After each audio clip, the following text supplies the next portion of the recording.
Karon Star, so dito sa Quezon, maraming anahaw. So ito yung anahaw dito na dahon or anahaw leaves. So ngayon, kukuha tayo ng anahaw leaves para gawin nating pamaypay. Ito, ginagawa rin kasi itong, pag dito pinapatuyo siya, tapos ginagawa rin siyang bubong, lalo na sa mga cottages, sa mga beach resort, or even sa mga bahay kapag gusto niyo ng mga kubo. So ginagawa siyang bubong. So ngayon kukuha tayo. Ito mismo yung itsura ng anahaw. Marami nito dito sa Quezon, lalong-lalo na sa Katanawan. Yan. So ito. Pwedeng ganito yung kunin nyo para gawing pamaypay. Yan. Then iwas lang dito sa kanyang dito sa mismong tangkay niya kasi marami itong tinik. So, huwag kayong kakapit dito basta hahawa kasi pwede kayong matinik dito. So, baka masaktan lang kayo pag hinawakan nyo. At huwag nyo rin hihigpitan. Mas masakit siya pag hinawakan.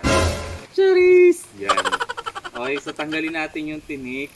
Ayan. O, meron tayong tangkay. Yan. Buti na matalas yung kutsuli natin hawak. Wait lang. Okay. So ito, puputulin lang natin siya. Puputulin natin.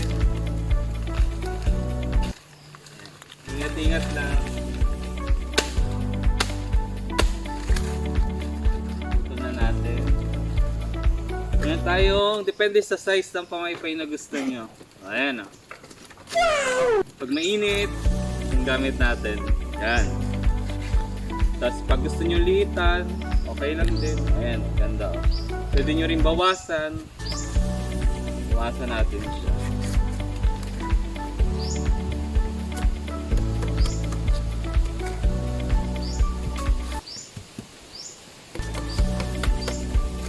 Ay, damay. Ayan o. Meron na tayo ngayong pamaypay. Barito kayong tatlo. Ayun. Oh, papaypayan ko kayo. Pantayan natin yung mga daw niyo. Tara!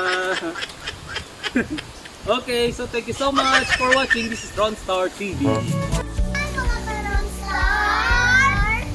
Puntahan nga natin mga Ronstar TV yung sinasabi ko kanina na bubong na made up of anahaw leaves. O ito yung kanyang itsura. Okay, once again, thank you so much for watching, and this is Ronstar TV, and see you on my next video.